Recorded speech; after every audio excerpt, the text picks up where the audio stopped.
Hello guys! Welcome back again sa ating YouTube channel. So for today's video, tayo po ay magluluto ng chicken sotanghon with ampalaya. Ito guys yung ating chicken or manok.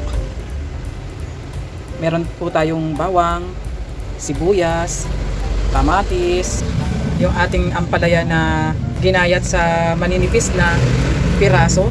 At ito guys ay ating nilamas sa asin para tanggal kaunti yung kanyang pait. At ito naman guys yung ating sotanghon na nakababad na sa tubig. At bukod dito guys ay gagamit din tayo ng mantika, patis, tubig, pinong paminta at konting broth cubes. Ayan guys, meron na tayong nailagay na mantika sa ating kawali. Kaya ilagay na natin guys yung ating bawang.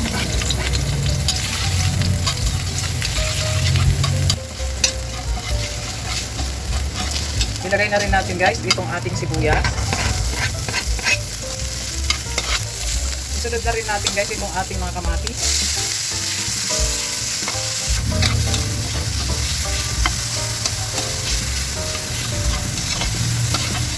Isunod na rin natin guys itong ating manok.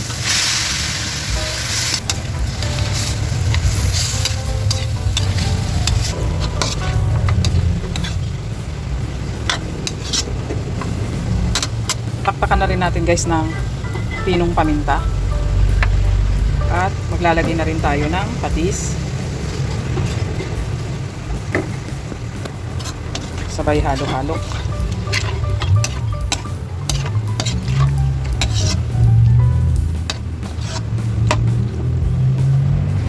At ito guys ay atin munang tatakpan. Update guys ating niluluto. Yan guys, kuluan na. Maglalagay na tayo guys ng ating tubig na ating pangsabaw.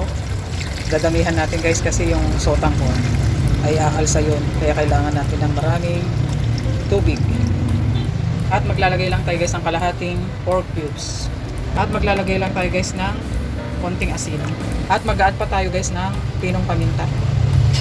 At ating ulit tatakpan guys. Antayin natin kumulo. Update guys after 20 minutes. Ayan guys, kulong-kulo na.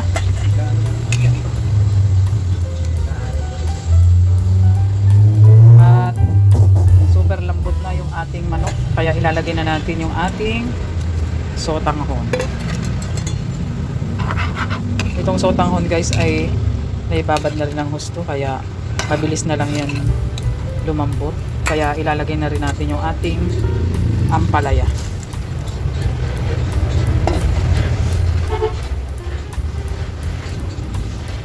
At ito guys ay hindi na natin siya tatakpan.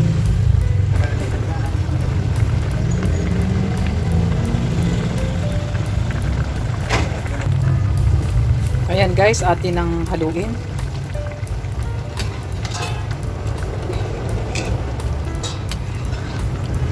Sarap, nakakatakam.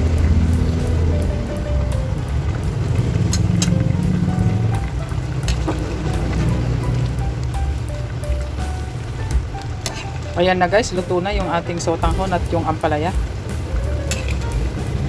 Kaya, ayan na nga guys, it's done na ang ating chicken sotanghon with ampalaya. Kaya, thank you for watching and don't forget to subscribe. Bye-bye!